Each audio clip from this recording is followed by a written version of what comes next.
Mesmo assentados como estamos, vamos abrir as nossas Bíblias no segundo livro de Samuel, capítulo de número 18. Segundo livro de Samuel, capítulo 18, nós vamos ler do versículo 1 ao versículo 8, mas, na verdade, nós vamos trabalhar até o capítulo 19, versículo de número 8.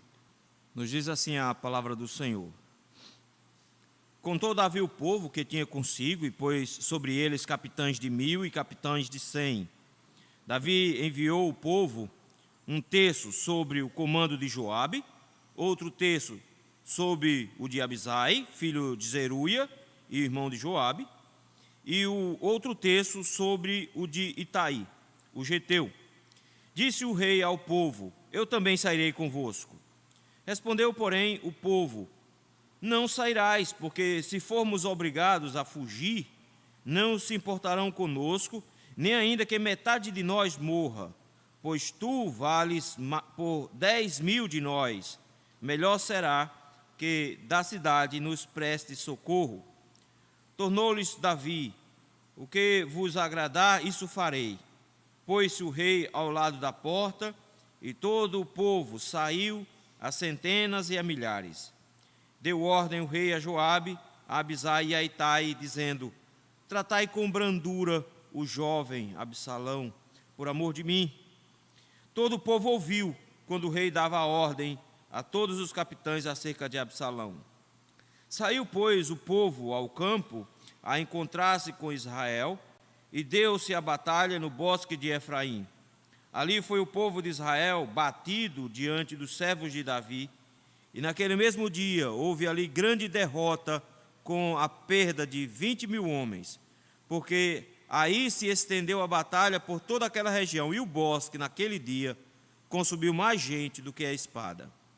Indo Absalão, montado no seu mulo, encontrou-se com os homens de Davi. Entrando o mulo debaixo dos ramos de espessos de um carvalho, Absalão, preso nele pela cabeça, foi pendurado entre o céu e a terra, e o mulo que ele montava passou adiante. Senhor, graças te rendemos, Senhor, pelo privilégio que temos, que podemos hoje, Senhor, diante da Tua palavra, buscarmos a orientação dela. Dá-nos, ó Senhor, sabedoria para interpretarmos, como também, Senhor, sabedoria para aplicarmos em nossa vida. No nome de Jesus é que nós te rogamos. Amém. Não é fácil, meus irmãos, ter um coração dividido. Um coração dividido entre a vontade de Deus e a certeza de que Ele está fazendo o que é certo, e às vezes os sofrimentos e as angústias como decorrência desse sofrimento, principalmente quando diz respeito a alguém ou alguma coisa que nós amamos. Não é fácil enfrentar a disciplina do Senhor, porque em muitos momentos na disciplina do Senhor nós sabemos que Ele está fazendo para o nosso bem, mas o nosso coração fica dividido entre o que nós gostaríamos do nosso conforto, a forma como Ele nos tratasse e a forma como Ele realmente quer nos tratar, e nós ficamos meio confusos no meio desse processo. Em meio a essa confusão, às vezes nós tomamos decisões erradas, às vezes nós trilhamos caminhos errados, mas a graça de Deus nos abençoa no fato de que Deus não muda os seus planos por causa dos nossos sentimentos. Em segundo lugar, Deus sempre disponibiliza as condições para que a gente volte para as condições corretas em relação ao relacionamento com Ele. Essa confusão de coração é o que acontece aqui no capítulo 18 e início do capítulo 19. Davi está muito confuso e com o coração dividido, porque chegou finalmente a hora de haver o confronto final entre ele e o seu filho Absalão. Já houve algumas situações complicadas, desde o momento em que Absalão tentou tomar o reino. Houve encontros e desencontros, mas agora nós vamos ter o resultado dessa batalha final. Mas essa batalha, meus irmãos, é triste, principalmente não só porque é um pai contra um filho contra o pai, mas é triste principalmente porque isso aqui é o resultado do pecado de Davi. Quando Davi pecou com Betseba, o Senhor foi muito claro que ele não morreria, mas que o Senhor traria sobre a casa dele o juízo, de que o Senhor iria suscitar de dentro da casa dele o inimigo para Israel. O que está em jogo aqui, meus irmãos, não é só uma disputa entre pai e filho. O que está em jogo aqui é a disputa entre um rei legítimo e um rei que é usurpador. O reino de Deus e o reino de Satanás. É essa disputa que está aqui. E nesse momento o coração de Davi está dividido porque ele ama a Absalão, em meio a essa disciplina que o Senhor está exercendo sobre ele. O Senhor já tirou dele o primeiro filho, que nasceu de Betseba, tirou o segundo, Amnon, porque Absalão matou devido a ele ter violentado a própria irmã. Agora chegou a vez de Absalão. O texto nos diz que Davi, mesmo sendo velho, Davi é muito esperto. E ele não ficou nem um pouco senil. Pelo contrário, ele se organizou para a batalha. E nessa organização da batalha, interessante a forma como o texto se organiza, mostra ao mesmo tempo o que Deus está providenciando para Davi, mas a forma como Davi tenta reagir ao que Deus está fazendo. Porque o que Deus está fazendo vai trazer sofrimento para ele, e ele está tentando evitar esse sofrimento. Por exemplo, em primeiro lugar, o texto nos mostra um Deus que luta por Davi, mas enquanto Davi tenta proteger o seu inimigo. Vejam, o texto nos diz que ele organizou os seus homens. Contar significa que ele conseguiu agora organizar o seu exército todo, dividiu esse exército em grupos menores, montou os comandos de 100 e de 1000, e dividiu o exército em 3 frentes, em 3 blocos. O primeiro bloco foi dado ao próprio Joabe, que era o comandante dele. Joabe fica com 1/3 dos homens. Por outro lado ficou também o outro terço com Abisai, filho de Zeruia. Abisai estava sempre acompanhando Davi, desde lá de trás, e ele também toma um comando sobre um grupo desse. E por outro lado tem Itaí. Itaí, um geteu, apareceu alguns capítulos antes, lá no capítulo número 15, quando Davi estava saindo da cidade. Esse geteu, que é da região de Gate, lembram? Da mesma região de Golias, resolveu que ia acompanhar Davi com seus homens. Agora está ele aqui de novo, agora como um comandante de um grupo. Davi dividiu em três grupos para enfrentar a batalha. O que Absalão está fazendo é seguindo o conselho que foi dado lá atrás de juntar o máximo de pessoas possíveis para guerrear. Absalão não tem nenhum tipo de experiência de guerra. Ele acha que volume é suficiente. Davi monta estratégia. Davi não enfrenta, por exemplo, o exército na região onde ele está, na cidade onde ele está, que é a cidade de Manaim. Ele enfrenta dentro de uma região de bosque, no bosque de Efraim. Então Davi organiza a batalha, e Davi vai fazer exatamente o que Aitofel tinha pensado lá atrás. Davi organizado, ele é imbatível. O texto nos diz que Davi se organizou, mas que Davi queria ir junto com a batalha. O que é que um homem, um idoso, já quer fazer dentro de uma guerra? Não tinha o que ele fazer lá dentro. Mesmo Davi sendo muito inteligente, Davi não tem mais a força, a disposição que tinha lá atrás. Ele não é mais um guerreiro jovem. Mas a grande preocupação aqui é que ele está preocupado com alguém que vai lutar do outro lado. Ele está preocupado o tempo todo com Absalão. O tempo inteiro, por 2 capítulos, pelo menos pela primeira parte do capítulo 19, Davi não está preocupado com o reino. Davi não está preocupado com a segurança dele. Davi não está preocupado com o que vai ser o futuro de Israel. A única coisa que Davi está preocupado é o que vai acontecer com Absalão. O coração de Davi está completamente direcionado a Absalão. Ele quer ir para a batalha. Os homens precisam dar conselho para um estrategista feito Davi. Davi era um homem inteligente, mas de repente Davi precisa receber conselhos. Ele vai receber conselhos tanto aqui no início do capítulo 18, como no início do capítulo 19, porque por 2 vezes ele não está sabendo lidar com a situação do jeito correto, porque o seu coração está envolvido, suas emoções estão envolvidas, ele está meio com os olhos turvados de lágrimas. E o que acontece, meus irmãos, é que ele diz: eu vou com vocês, e os homens dizem: como é que você vai? Se a batalha ficar invertida e eles começaram a nos perseguir e nós começarmos a perder, vocês acham que eles vão fazer o quê? Eles vão partir para cima da gente para matar a gente? Não, eles só querem matar você. Lembra o que foi dito lá atrás? Foi esse o conselho de Aitofel. O conselho de Aitofel foi que morra Davi, porque Davi morrendo, acabou essa batalha. Eles vão partir para cima de você. E como é que nós vamos conseguir te proteger? Eles dizem, inclusive, você vale mais do que 10.000 de nós. Morre todo mundo, mas no final das contas, o único que importa é o rei. Se o rei morreu, acabou o jogo. Acabou, não tem mais o que fazer. Você não pode ir com a gente. Davi então recebe o conselho e resolve ficar na cidade. Ele fica na porta da cidade de Manaim. De lá, ele vai comandar os seus exércitos. Ele não tem muita coisa que fazer. Ele vai se sentar na porta dessa cidade. Mas antes de dispensar o exército para que o exército vá, caminhe, olha só o que acontece no versículo 5. O exército está se aprontando para ir para a guerra e Davi diz: deu ordem o rei a Joabe, a Abisai e a Itai, dizendo: tratai com brandura o jovem Absalão. É triste, mas Davi nunca tinha o chamado de filho, nenhum momento lá atrás. Davi nunca o tratou bem como um filho, nunca conversou com ele direito. Davi nunca o disciplinou como deveria ter disciplinado um filho. E agora Davi diz: ele é um rapaz, ele é ingênuo, ele é um coitado, esse é um homem, ele não é uma criança. Mas Davi o trata como o jovem Absalão. Tratai com brandura. Absalão é o inimigo. Absalão, ele é aquele que está tentando usurpar o trono. Ele é o inimigo de Israel. Ele é aquele que vai destruir a linhagem de Davi. Ele é esse homem. E Davi diz: tratai com brandura o jovem Absalão, por amor de mim. Alguns veem aqui uma figura de Cristo intercedendo na cruz pelos seus inimigos, como que o Senhor está orando pelos aqueles que o perseguem e tentam destruí-lo.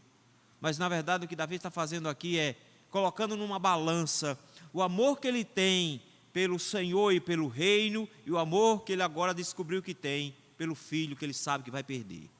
Porque o que está acontecendo é que Deus está executando um juízo, e ele não quer que esse juízo aconteça. Ele está dividido entre aceitar a disciplina do Senhor e receber algum alívio nesse processo. Não deu outra. O Senhor está lutando por Davi. E porque o Senhor está lutando, o texto nos diz que os homens foram para a guerra. A partir do versículo 6, diz que houve um confronto. Deu-se a batalha contra Israel no bosque de Efraim. E aqui nos versículos 6 e 7 tem um termo que eu fico triste quando eu vejo. Porque note que quem está lutando contra Davi é Israel. É Israel que está lutando contra Davi. E quem está do lado de Davi é chamado dos servos de Davi, no versículo número 7. Então, é o próprio povo se rebelando contra o seu rei. Aqui sim nós temos um Israel se rebelando contra o seu ungido. Ele está lutando contra o seu próprio povo. E a batalha acontece no bosque de Efraim. Mas vejam só, versículo 7.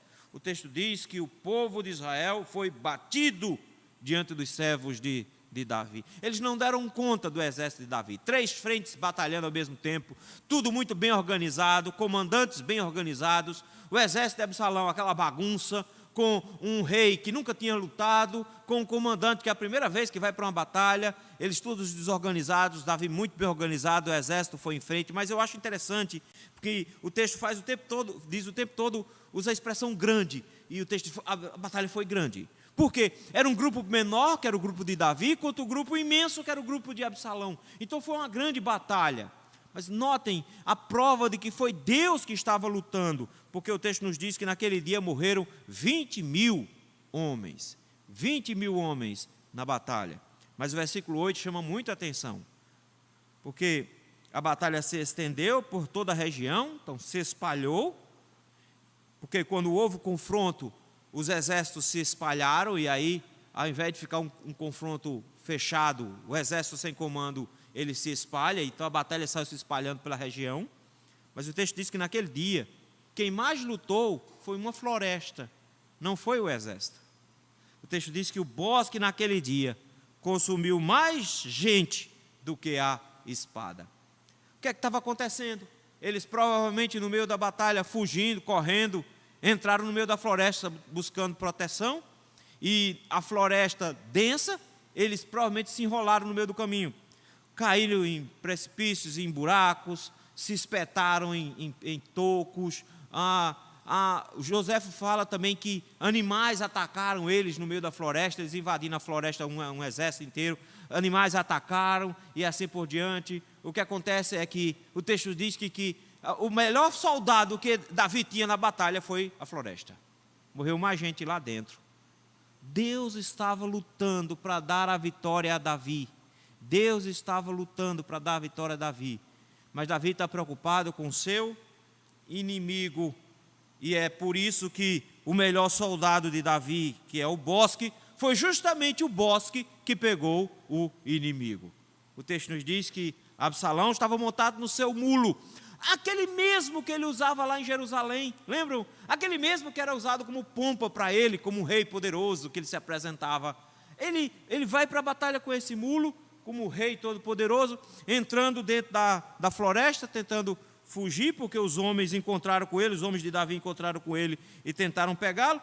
Meu irmão, ele não é nem um vaqueiro, porque se ele fosse um vaqueiro, ele sabia que para entrar numa mata em cima do animal, você tem que se deitar em cima dele, se abaixar e colocar sua cabeça abaixo da cabeça do animal. Ele não está usando chapéu de couro, porque se estivesse usando chapéu de couro, quando batesse algum galho, alguma coisa assim, passava pelo chapéu. Não está usando gibão, ele não está pronto para entrar na mata. Ele entra de peito aberto dentro da mata. O mulo passa então por debaixo de um grande carvalho, o carvalho com galhos muito fortes embaixo, não deu outra.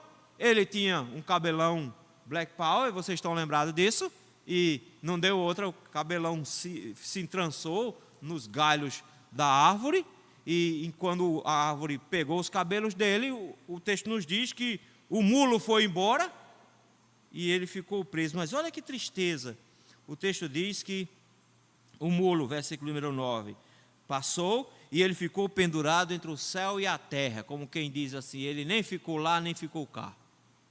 Ele ficou meio termo, pendurado. Não tem como se soltar, porque o cabelo, que era o grande orgulho dele, agora está sendo a desgraça dele. Preso pelo cabelo, não tem como se soltar daquele carvalho. O que é que faz? O texto nos diz então, meus irmãos, que Deus enfrentou o inimigo e foi Deus que o prendeu. Foi Deus que o prendeu. O que nos leva a um segundo aspecto aqui no texto. Deus livra Davi dos seus inimigos, enquanto Davi tenta se enganar quanto à disciplina do Senhor.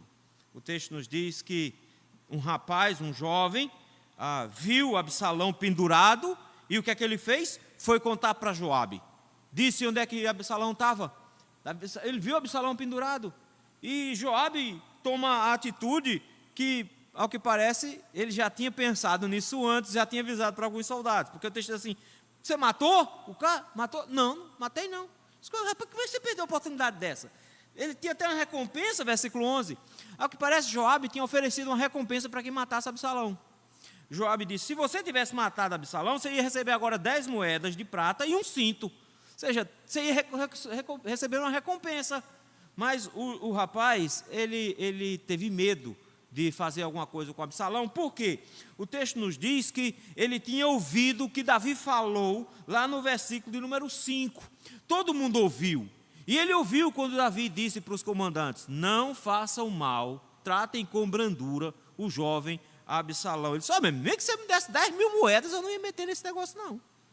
Porque primeiro, ele diz: eu ouvi quando o rei disse que deveria cuidar de Absalão. Segundo, quem me garante que você ia me proteger quando o rei viesse para cima de mim?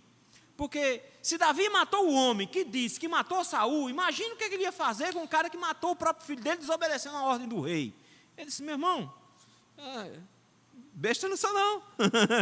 Não vou entrar nessa não. Se eu atentar contra ele, não tem como eu me livrar. Eu não ia me livrar. Joabe perde a paciência, versículo 14, dizendo: não vou falar mais com você, deixa de conversa, vou lá. O texto diz que chegando lá, ele traspassou o coração de Absalão com 3 dardos. o texto começa a nos mostrar, meus irmãos, que a situação agora para Absalão ficou bem feia. Ele está lá pendurado, ele não tem mais como se livrar. Talvez ele tivesse a expectativa de ser levado como prisioneiro, mas Joabe quer resolver o problema. Ele sabe que não vai dar certo levar Absalão como prisioneiro. Davi não vai saber lidar com a situação direito. Joabe então resolve o problema de forma bem simples. Joabe está diante de um homem que é traidor de Israel, de um homem que traiu o rei. Ele está diante de um homem que merece a morte. Davi não vai ter condições de puni-lo com a morte. O que é que Joabe faz? 3 dardos no coração. No momento em que ele faz isso, ele ainda estava lá vivo, com os dardos no coração. Os homens, 10 homens de Joabe, avançam contra ele com espada, e o texto diz que feriram Absalão e o mataram. Na verdade, eles esquartejaram Absalão de cima da árvore. Ele não desceu tão simples assim, eles trincharam Absalão antes dele descer. Então eles esquartejaram. Era assim que se tratava um traidor, era assim que um traidor deveria morrer, e foi assim que Absalão morreu. Eles cortaram Absalão, 10 homens cortaram Absalão com espadas. E aí a tristeza é enorme, porque no versículo 16, Joabe toca a trombeta dizendo: acabou a guerra, não faz mais sentido matar os outros, deixa os outros fugirem. Absalão já morreu, então acabou aqui. O plano de Aitofel se inverteu, porque o plano era: mate só o rei, está resolvido. Joabe matou Absalão e está resolvido, não faz sentido continuar uma guerra por conta disso. Mas vejam só, meus irmãos, a tristeza. Versículo 17, Absalão não vai ser enterrado na cova preparada para os reis de Israel, na cova da família. O texto nos diz que ele foi enterrado numa vala comum, e lançaram no bosque, numa grande cova. Lançaram Absalão num buraco, numa cova, enterraram ali. Mas não só enterraram, o texto diz assim, que levantaram sobre ele muito grande montão de pedras. Qual a necessidade de jogar tanta pedra em cima do corpo de Absalão? Na verdade, eles estão levando em consideração Deuteronômio capítulo 21, versículo 21, que diz que quando um filho fosse desobediente ao seu pai, ele deveria ser apedrejado, e deveria se apedrejar a ponto de ficar uma grande montanha de pedras sobre ele. O que eles estão dizendo é: eis aqui um filho que tentou matar o próprio pai, tentou usurpar o reino do pai, e nós estamos punindo conforme a lei do Senhor, um montão de pedras em cima dele. O texto para dar uma explicação. Absalão, o texto nos disse lá no capítulo 14, versículo 27, que ele tinha filhos. O texto nos diz lá que, versículo 27, que nasceram 3 filhos e uma filha. Uma das filhas chamava-se Tamar. Mas ao que tudo indica, esses filhos morreram antes dele, morreram antes. E o texto para agora para dizer que ele não tinha filho. E como ele não tinha filho nenhum, ele fez uma coluna lá no Vale do Rei. E a única coisa que Absalão queria era ter o nome lembrado. Ele queria ser lembrado como rei de Israel. Fez uma coluna, colocou o nome dele lá no Vale dos Reis, porque disse: eu não tenho filho nenhum, essa coluna vai servir para ser a minha memória. E colocou o próprio nome naquela coluna. A única coisa que Absalão deixou foi um monte de pedras. Foi uma coluna de pedra. Ele não tem nada, não fez nada, não construiu nada. E o único medo dele era ser esquecido. O texto nos diz que o monumento se chamava Monumento de Absalão, e até a época que foi escrito o livro ainda estava lá, mas hoje não existe mais. Se perdeu o monumento de Absalão. Esse homem, meus irmãos, estava sendo punido pelo Senhor, porque se você prestar atenção, o texto já nos disse no versículo de número 14 do capítulo 17, que Deus queria o mal de Absalão, era Deus que queria punir Absalão, e o que Deus está fazendo aqui é livrando Davi de Absalão, livrando Davi do inimigo. Mas como é que Davi reage à morte de Absalão? Versículo 19, o texto nos diz que Aimaas, que era filho de Zadok, é conhecido por correr bastante, porque no capítulo anterior ele era um daqueles corredores que iam levar notícia para Davi. Corria bem e era conhecido por ser corredor. O que ele pensou de cara? Deixa-me dar notícia para Davi, que a notícia é boa. Olha o que ele quer dizer.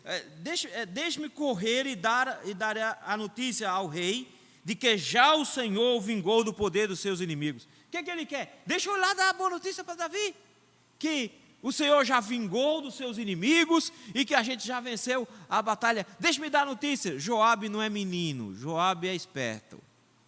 Joabe sabe que o que Ahimaaz está pedindo não é um negócio bom, porque ele está levando a notícia que os inimigos de Davi foram derrotados, mas no final das contas ele está dizendo que seu filho morreu. E o histórico de Davi é que quem traz notícia desse tipo geralmente morre. Então, Joabe diz: não, meu filho, olha, você vai dar outras notícias depois, mas você vai chegar lá dizendo para o rei que a gente matou o filho dele? Não dá certo não, não vamos fazer assim não. Vamos escolher outra pessoa, versículo 21. Escolhe quem? O etíope. Era um negro que tinha lá, provavelmente um escravo. Ele diz: vamos mandar o etíope. O etíope vai lá dar a notícia.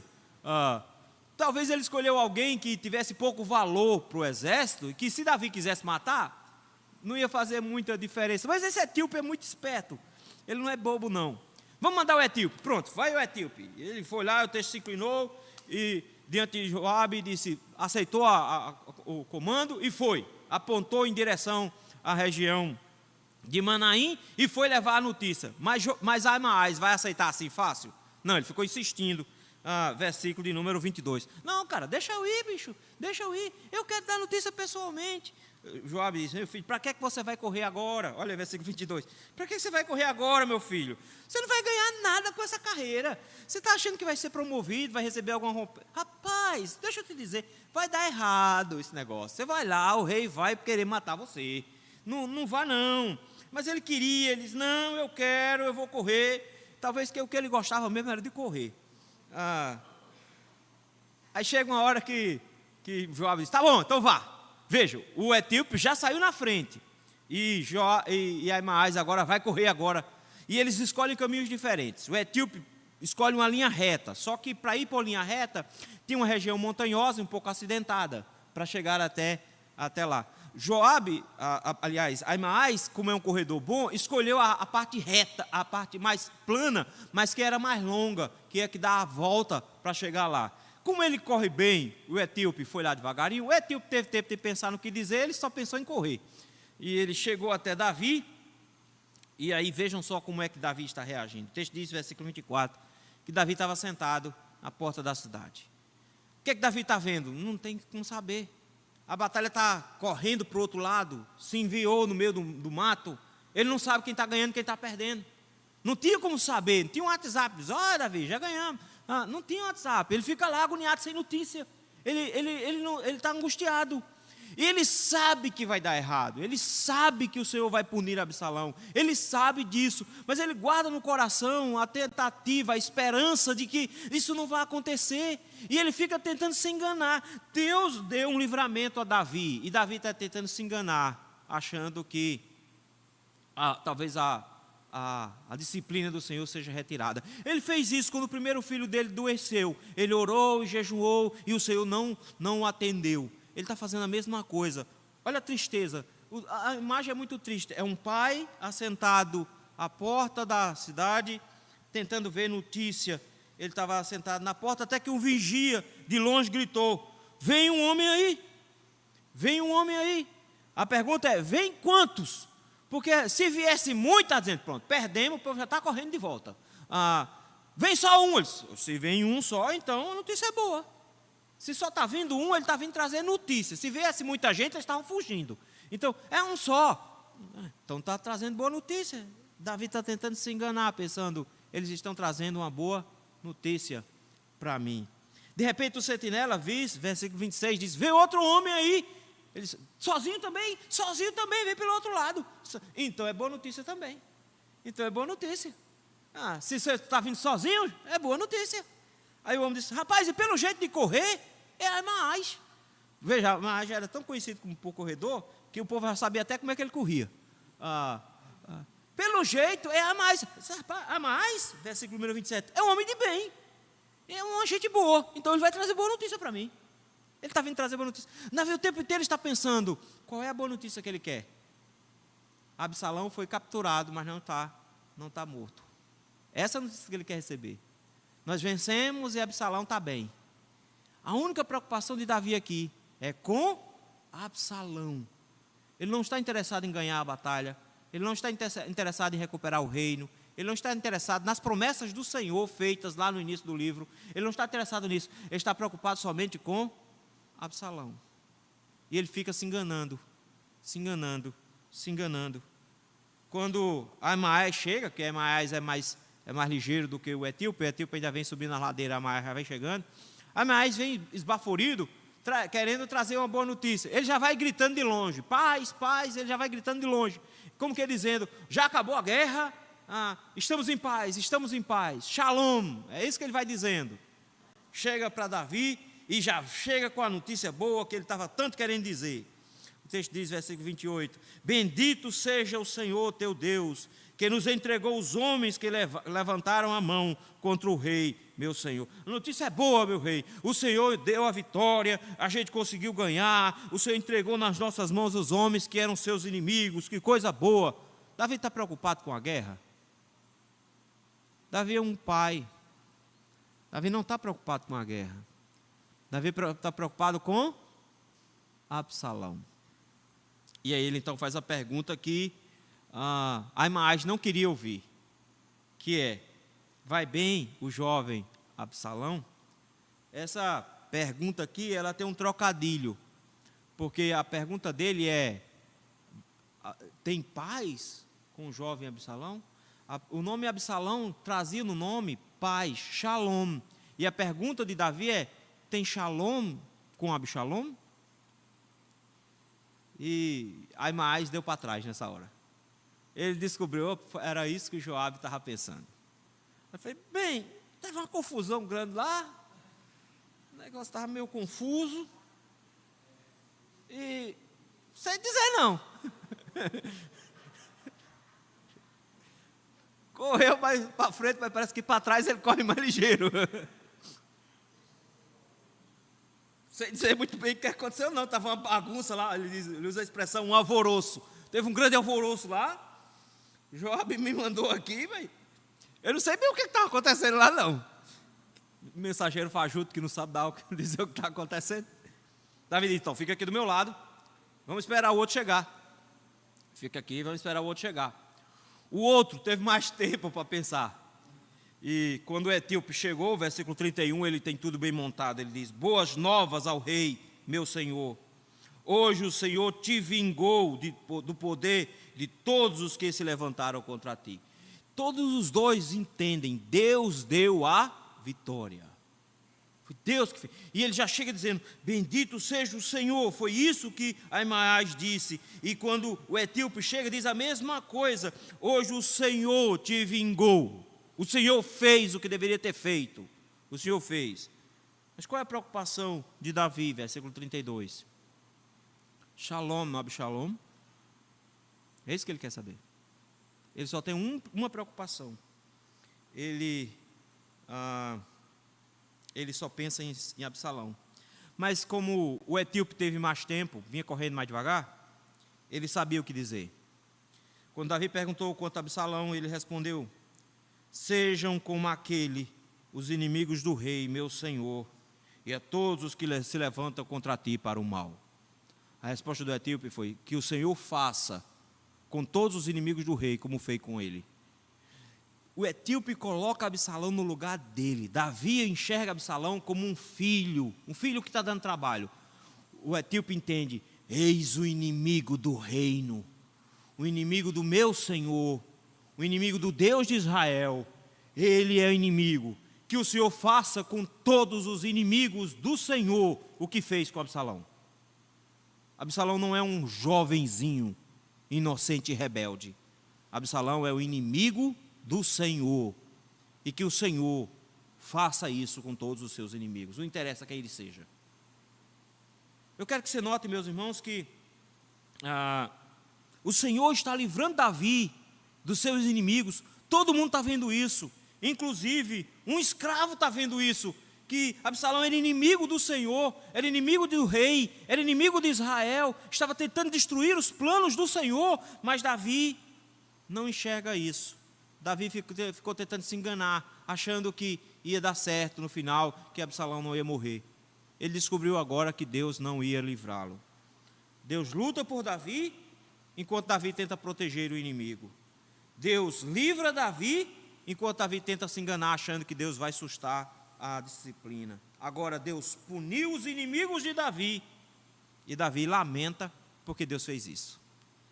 O texto nos diz que quando o rei ouviu aquilo, versículo 33, o rei, profundamente comovido, subiu à sala que estava por cima da porta e chorou. Isso é diferente aqui. Davi já tinha chorado outras vezes. Davi chorou a morte de Saul e de Jonatas. Davi já chorou outras vezes por perder alguém próximo a ele. Não é a primeira vez. Mas dessa vez foi diferente. Davi perdeu um filho com quem ele estava intrigado. Davi perdeu um filho que estava se levantando contra ele. Um filho que ele nunca tratou bem. Que ele nunca tratou como um filho de verdade. Chamava de jovem. Era assim que ele o chamava. O jovem Absalão. Davi agora tem com seu coração o remorso por saber que ele disse para o profeta Natã que restituiria 4 vezes. Essa é a terceira ovelha que ele vai ter, que o Senhor matou para ele restituir. Absalão morreu. Não tem mais o que fazer.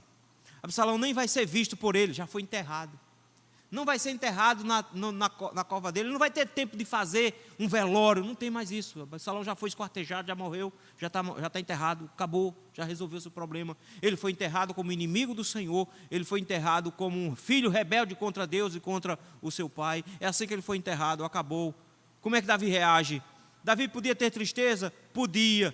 Era justo, o choro é justo, ele perdeu um filho. Mas o texto nos diz que ele entrou em desespero. É diferente. O texto diz que ele subiu para a sala que ficava acima da porta, chorou e andando de um lado para o outro, dizia: meu filho Absalão, meu filho Absalão. Eu quero que você note que ele não chamava Absalão de filho, mas agora o remorso no coração dele está destruindo ele.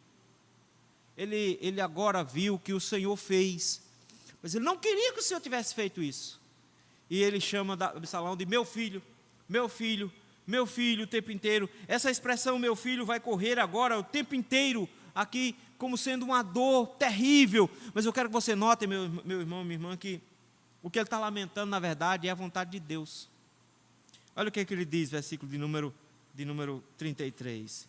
Quem me dera que eu morrera por ti, Absalão, meu filho, meu filho. Isso é um pai chorando, está certo. Isso é um pai angustiado. Mas Davi morrendo, caía o rei ungido do Senhor. Davi morrendo, caía ali a promessa que Deus fez, dizendo que ele teria uma descendência, que dele viria um rei eterno. Caindo ele ali, caía a descendência de onde viria Cristo, porque Cristo não vai vir de Absalão, Cristo vai vir de outro. Absalão nem filho tem, lembram? Ele está dizendo: Senhor, quem me dera que o plano fosse invertido e o morto hoje fosse eu, e não ele. Ele está profundamente angustiado. E isso, meus irmãos, não é uma coisa que passou tão rápido, porque no versículo de número 1 do capítulo 19, diz que ele chorou tanto, estava tão angustiado, chorando, que isso abalou o reino. Você tem noção do que é isso? O reino inteiro foi abalado. Davi lamenta porque Davi queria morrer no lugar do filho, mas na verdade Davi está dizendo: eu não aceito a vontade do Senhor. No versículo 1, o texto diz que ele estava chorando e lastimando-se por Absalão. E quem está dizendo isso? Todo mundo que está perto de Davi. Só que nesse momento, os servos não sabem mais o que fazer com Davi. Davi cobriu a cabeça, colocou um pano na cabeça, se enrolou, fica andando para um lado e para o outro, chamando o filho, chorando, desesperado, achando que era melhor ele ter morrido. E os homens dizem: não sei o que fazer. que a gente faz? Vamos contar para Joabe. Joabe é o comandante de Davi. Irmãos, olha que cena triste. O exército está voltando da guerra. O exército está voltando da batalha. E está entrando na cidade. Era para estar acontecendo o quê? Uma festa. Eles venceram. Eles estão entrando na cidade. Mas versículo 2 diz, olha a tristeza. A vitória se tornou naquele dia em luto para todo o povo. Ninguém tinha coragem de comemorar. Todo mundo brigou, todo mundo está chegando acabado, alguns machucados, todo mundo se esforçou demais, e o rei está chorando o filho, que era inimigo dele, o rei está chorando o filho, que queria matá-lo, é isso que o rei está fazendo, o rei está lamentando a vontade do Senhor, é isso que o rei está fazendo, o rei não está aceitando o que Deus queria fazer. Notem, meus irmãos, que em meio à dor, Davi não consegue ver a vontade de Deus como boa. Ele vê a vontade de Deus como uma coisa ruim para ele, que trouxe dor para ele. É justo chorar a morte dos filhos? É justo. Mas o que Davi estava fazendo agora é, eu quero que o reino de Israel se exploda. Eu quero que as promessas de Deus para mim se explodam. Eu não quero saber de nada. Eu tenho uma dor no coração. Deus me tirou meu filho. É isso que aconteceu aqui. Ele reagiu pior do que no primeiro filho, quando Deus o tirou.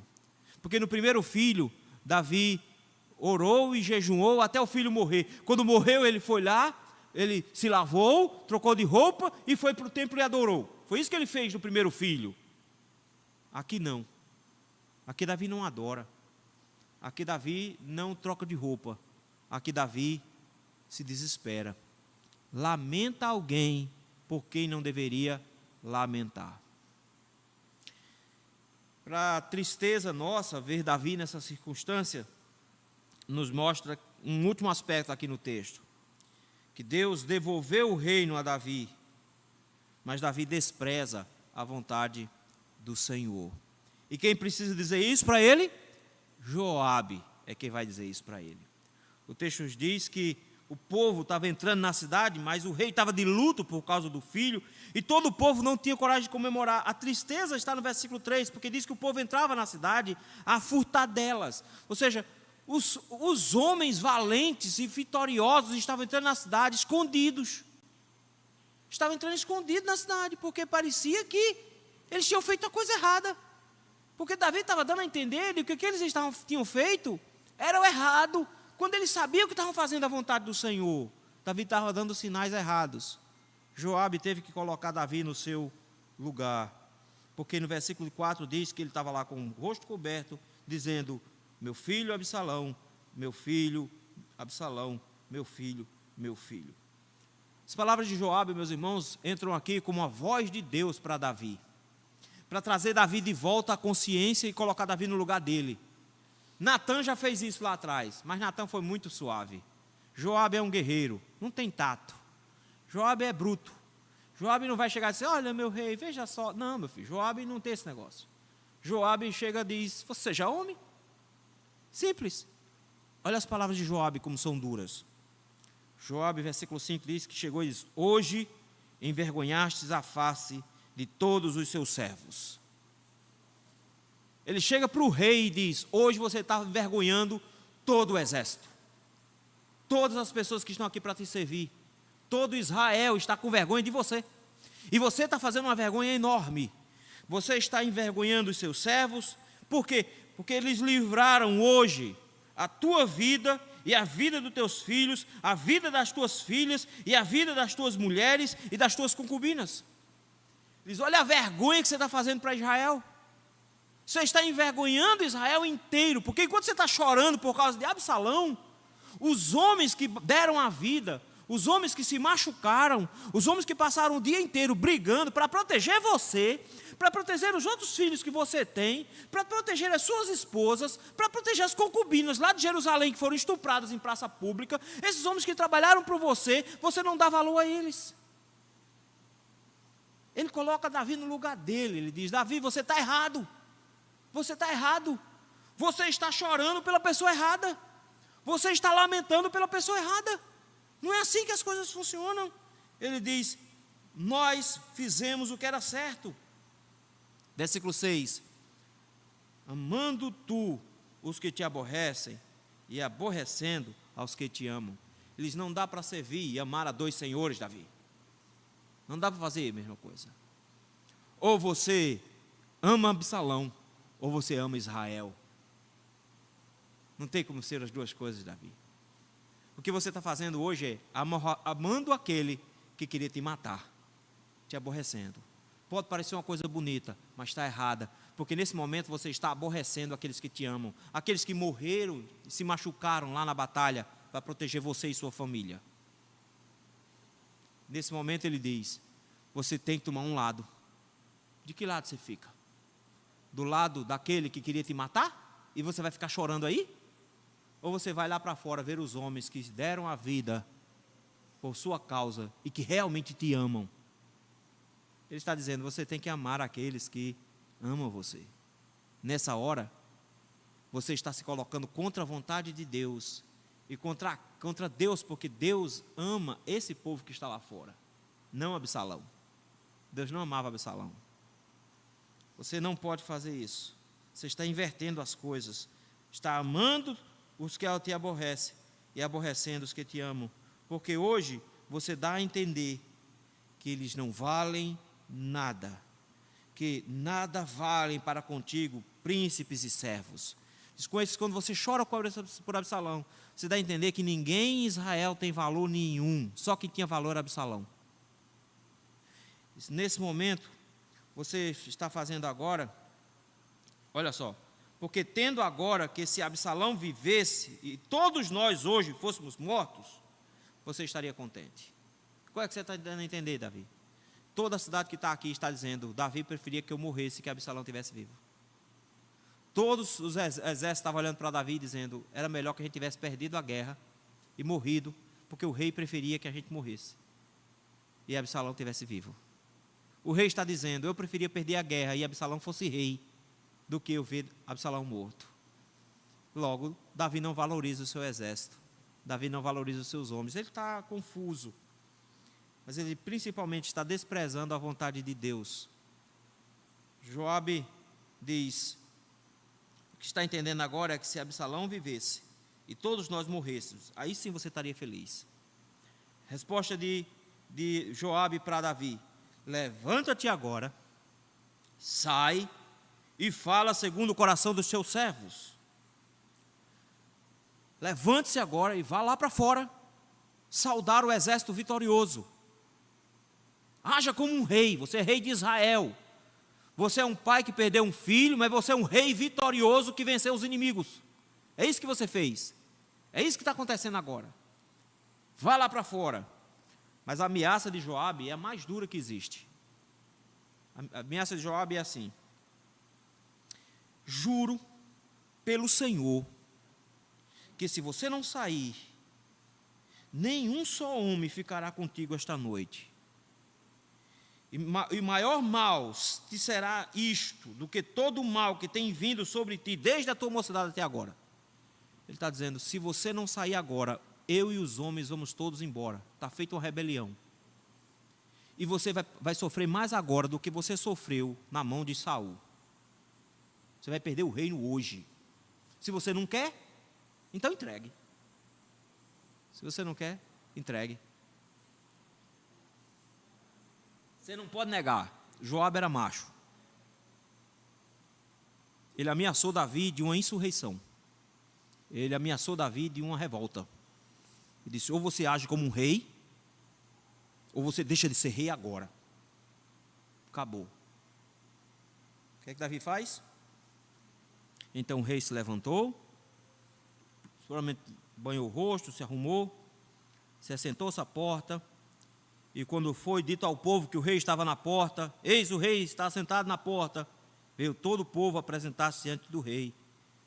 E o texto nos diz que Israel, os outros, haviam fugido, cada um para a sua tenda. Finalmente o rei caiu em si e assumiu sua posição.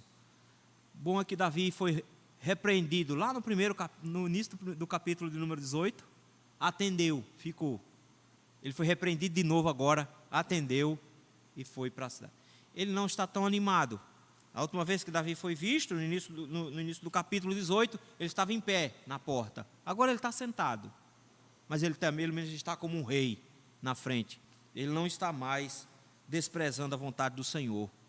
Ele está assumindo, mesmo com dor no coração, que o Senhor disciplinou para o bem de Israel, para o bem do povo de Deus. É um texto terrível, porque é um pai sofrendo horrores. Mas é um Deus dizendo o seguinte, com todas as letras: Ele exerce a disciplina do jeito que Ele quer. E Ele deseja que nós acolhamos a disciplina como Ele quer, e não do jeito que a gente quer. O tempo inteiro Davi está tentando impedir a vontade do Senhor. O tempo todo ele está tentando fazer isso. Dando conselho para que não maltratem Absalão, esperando que a notícia que venha seja boa, depois lamentando e chorando, se acabando todo, dizendo eu queria morrer. Ele está o tempo inteiro se revoltando contra a vontade do Senhor, mas o pecado era dele, lá com Betseba, foi lá atrás, foi isso que ele fez lá atrás, e por causa da forma como ele criou os filhos sem disciplina, sem cuidado, sem nunca dizer não para eles, a culpa era toda dele, mas ele reage contra Deus o tempo todo. Meus irmãos, em meio à disciplina, às vezes a dor fala tão alto, que a gente se levanta contra Deus. É isso que a gente precisa aprender. Mesmo que a dor seja alta, não nos é dado o direito de agirmos contra Deus. O que Davi está fazendo é não aceitando a disciplina do Senhor. E quando nós não aceitamos a disciplina do Senhor, nós não conseguimos sustar a disciplina do Senhor. Não é porque você não aceita que Deus está te disciplinando, que Deus vai dizer, tá bom, eu vou deixar para fazer isso depois. Não, meu irmão, quando a vara está correndo nas costas, ele não para não. Ele vai continuar exercendo a disciplina. Mas no final das contas, vai doer mais. A dor de Davi é maior porque Davi não consegue aceitar que Deus queria o mal de Absalão. Desde lá atrás, a dor de Davi é maior porque Davi não consegue aceitar que Deus está disciplinando e tirando a terceira ovelha que Davi disse que ia dar para Deus. Deus está disciplinando Davi, mas porque Davi não aceita a disciplina, a dor é ainda pior. A dor é ainda pior. Isso nos leva a pensar, se estás sob disciplina, o que é que a gente tem que se lembrar? O autor aos Hebreus diz que o Senhor disciplina ao filho a que Ele ama. Se estamos sob disciplina, é uma bênção de Deus. Mesmo que venham sobre nós sofrimentos e dores indescritíveis, se estamos sob disciplina, é bênção de Deus. É Deus querendo o nosso bem, é Deus nos tratando da forma como nós deveríamos ser tratados. E nós deveríamos louvar e agradecer ao Senhor, mesmo em meio à disciplina, porque o Senhor nos ama, o Senhor está cuidando de nós, o Senhor está nos corrigindo. Mas quando o nosso coração está dividido, e nós amamos muito mais a nós mesmos e os nossos do que a Deus, nós no final das contas nos rebelamos contra Deus, quando Ele está sendo um pai amoroso nos disciplinando. Abracemos a disciplina do Senhor com gratidão no coração, porque aí ela dói menos. Porque quando nós abraçamos a disciplina com revolta contra Deus, desejando que a vontade nossa fosse feita e não a de Deus, isso gera ainda mais dor do que qualquer uma coisa. A segunda lição que Davi nos ensina aqui é: cuidado com o seu coração quando você ama muito mais os inimigos do Senhor do que o próprio Senhor. Quando os filhos de Arão morreram por disciplina do Senhor, entraram no templo com fogo estranho, quando não deveriam entrar, o Senhor mandou dizer a Arão: não chore. São seus 2 filhos, eu não admito que você chore. Por quê?